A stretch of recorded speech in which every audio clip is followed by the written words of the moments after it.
Yo yo yo yo yo, c'est Max au carré et aujourd'hui on se retrouve pour une nouvelle vidéo, une équivalence sur le noyau.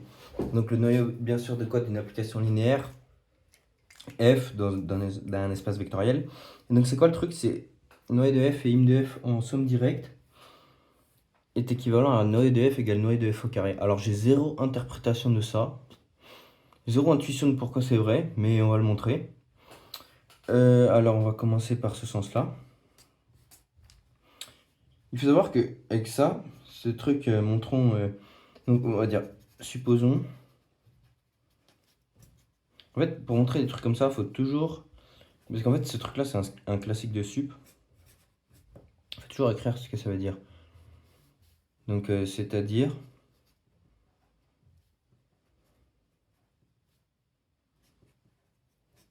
que les sous-espaces vectoriels sont en somme directe.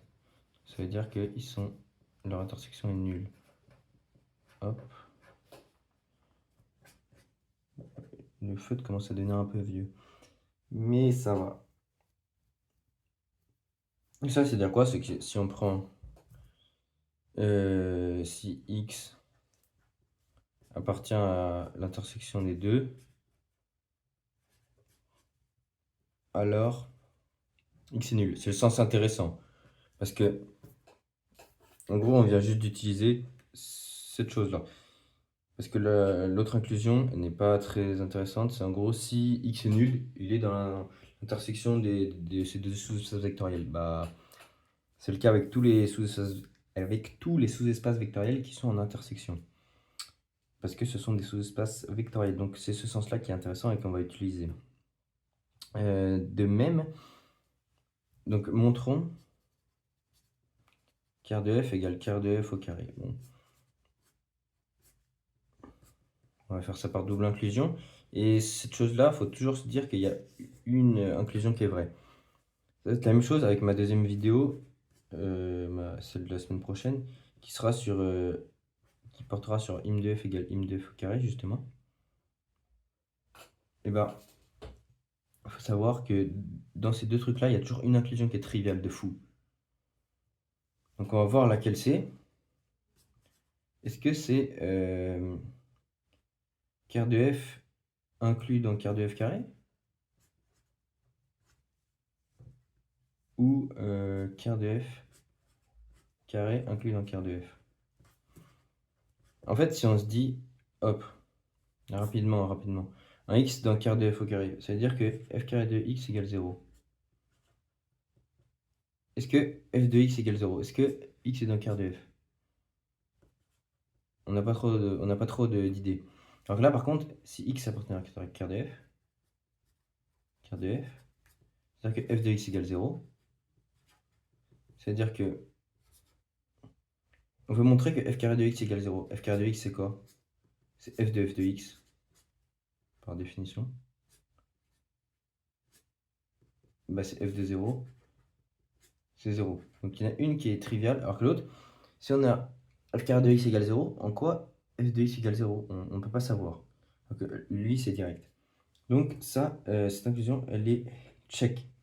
Sans avoir besoin, pourquoi on dit que c'est une inclusion triviale? C'est parce qu'on n'a pas eu besoin de l'hypothèse de départ, en fait. Ce truc-là est vrai tout le temps. Donc on a juste besoin de faire l'autre inclusion qui est, donc montrons quart de f carré inclus dans quart de f. C'est-à-dire, on prend un élément, soit x appartenant à quart de f carré. On écrit toujours ce que ça veut dire, en gros, f carré de x égale 0. Montrons qu'il est dans quart de f, donc montrons qu'il est dans quart de f.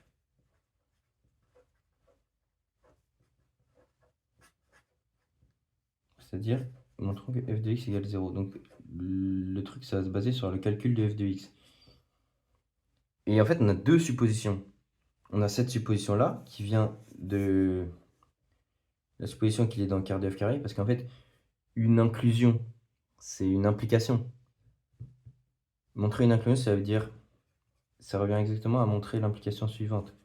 X appartient à quart de f carré et implique x appartient à quart de f. pour tout x dans E. Ça, c'est strictement équivalent à montrer quart de f carré inclus dans quart de f. Voilà. Donc on a la supposition de cette application-là, de cette implication-là. Enfin, on suppose ça, on va montrer ça. Et on a en plus la supposition d'avant, qui est donc que l'intersection de Kerr et de Im est nulle. Bon, très bien.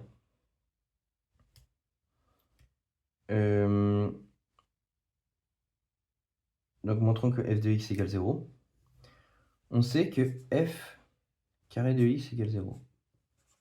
On le sait, c'est notre supposition ici. Alors comment on va partir pour... si on calcule f de x, on se dit bien putain f de x c'est un truc dans l'image. Mais je voudrais bien montrer qu'il est dans le noyau aussi. Parce que s'il est dans le noyau aussi, il serait nul.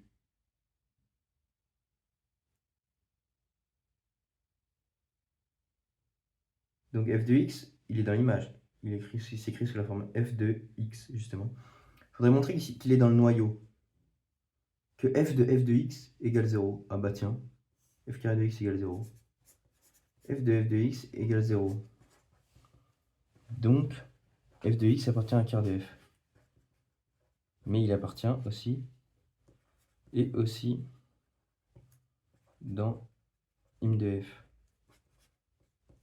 Donc, f de x appartient à quart de f inter im de f. Et on utilise bien le sens intéressant de cette égalité-là, qui est lui, inclus dans le singleton 0e.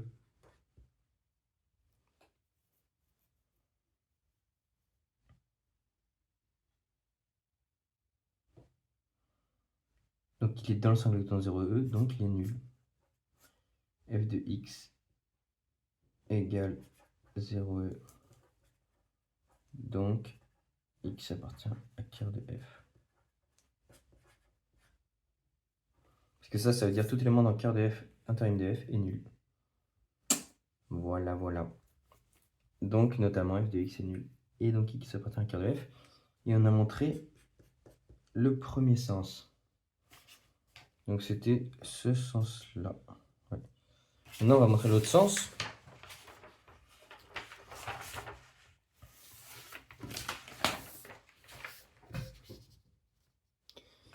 L'autre sens, supposons quart de f égale quart de f au carré. Putain, il n'y a plus beaucoup d'encre, non? Montrons que quart de f est en somme directe avec im de f. Alors, pour montrer cette chose-là, c'est vrai que la dernière fois, justement pour un truc d'avant, on a directement utilisé la caractérisation que quand c'est en somme directe et que c'est deux sous-espaces vectoriels en somme directe, ça ne marche pas pour 3 sous-espaces vectoriels par exemple. La caractérisation, c'est que leur intersection est nulle. Et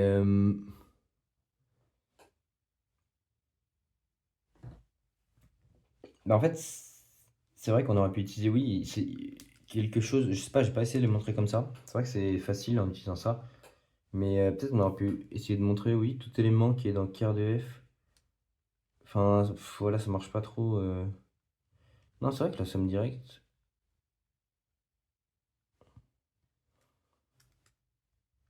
Ça veut dire que tout élément dans la somme s'écrit de manière unique.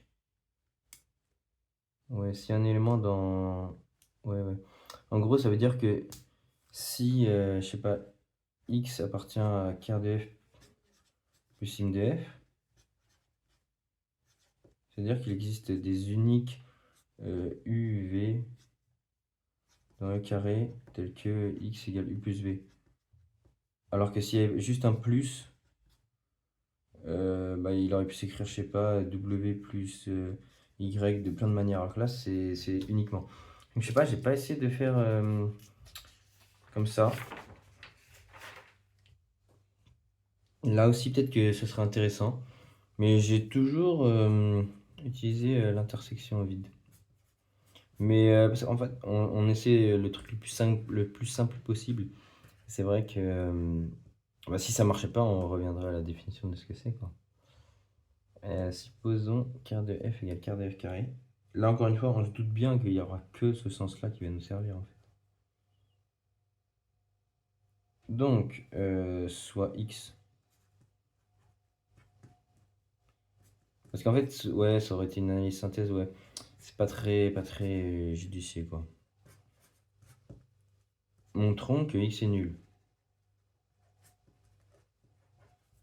Encore une fois, je montre que ce sens-là, parce que celui-là, on l'a déjà vérifié maintes et maintes fois. Montrons que x est nul. Donc, il appartient à il appartient à un quart de f, donc f de x égale 0. X appartient à un quart de f, donc f de x égale 0. Hop. Il appartient à m de f. X appartient à m de f. Il n'y a vraiment plus d'encre. Donc, il existe A dans E, tel que x égale f de A. Voilà, x s'écrit comme l'image d'un élément de E par f. F de x égale 0, x égale f de A. Ce qui vient directement en tête, c'est de prendre cette équation, de mettre x égale f de A dedans. En vrai, f de A égale 0. Donc f de A égale 0. Donc f carré de A égale 0. Tiens, on a une hypothèse sur f carré de A égale 0. Donc ça veut dire déjà que A appartient à un quart de f carré. Mais tiens, on a une hypothèse sur f de f carré, c'est qu'il est inclus dans quart de f. Donc f de A égale 0. J'ai même pas réfléchi sur qu'est-ce que je voulais montrer. Hein. Au début, c'est montrons que x est nul. Hein. Montrons que x est nul.